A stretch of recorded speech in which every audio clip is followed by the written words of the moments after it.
ஐயனார் துணை சீரியல்ல இன்னைய எபிசோட்ல கார்த்திகா ஜாக்கெட் துணியை எடுத்துக்கிட்டு வேக வேகமா இங்க நம்ம சேரனோட வீட்டுக்கு தான் வராங்க. வீட்டுக்கு வந்தவங்க இந்தாங்க பிளவுஸ் அப்படின்னு சொல்லி கொடுத்துட்டு போகும்பொழுது மறுபடியும் சேரன் கிட்ட பேசுறாங்க.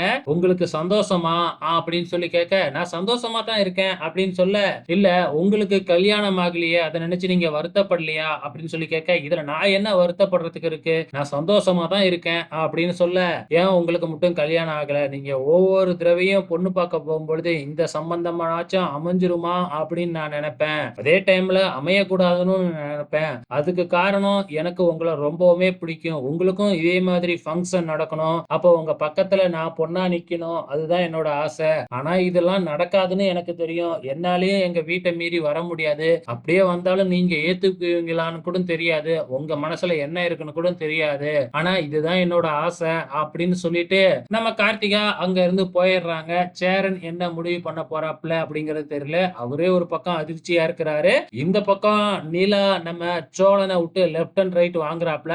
ஆனா நம்ம சோழன் தான் பயங்கரமான ஃப்ராட் ஆச்சே, பயங்கரமா அப்படியே திருப்பி விடுறாரு. எனக்கு எதுவுமே தெரியாதுங்க, உங்களை விட எனக்கு தான் இது மிகப்பெரிய அதிர்ச்சி. உங்க குடும்பத்துலனாச்சும் நீங்க தான் கடைசி பொண்ணு, உங்களுக்கு எந்த பிரச்சனையும் இல்லை. எங்க குடும்பத்தை பாருங்க, எனக்கு மேல ஒரு அண்ணன் இருக்கான், 2 தம்பிங்க இருக்காங்க. இப்ப நான் மட்டும் கல்யாணம் பண்ணிக்கிட்டு வந்துட்டேன். இதுக்கப்புறம் நம்ம பிரினா கூட டைவர்ஸ் தான் பண்ணி ஆகணும். அதுக்கப்புறம் நான் ஒரு டைவர்சி ஆயிடுவேன் அப்படிங்கிற மாதிரி தன்னை தாழ்த்தி பேச ஆரம்பிக்கிறாப்புல நம்ம சோழன். இதுக்கப்புறம் எதுவுமே பேச முடியாத மாதிரி ஆயிடுது. வேற வழியே இல்லாம சோழனோட சேர்ந்து ஜீப்ல ஏறிக்கிட்டு மறுபடியும் சென்னைக்கு வந்துகிட்டு இருக்கிறாங்க.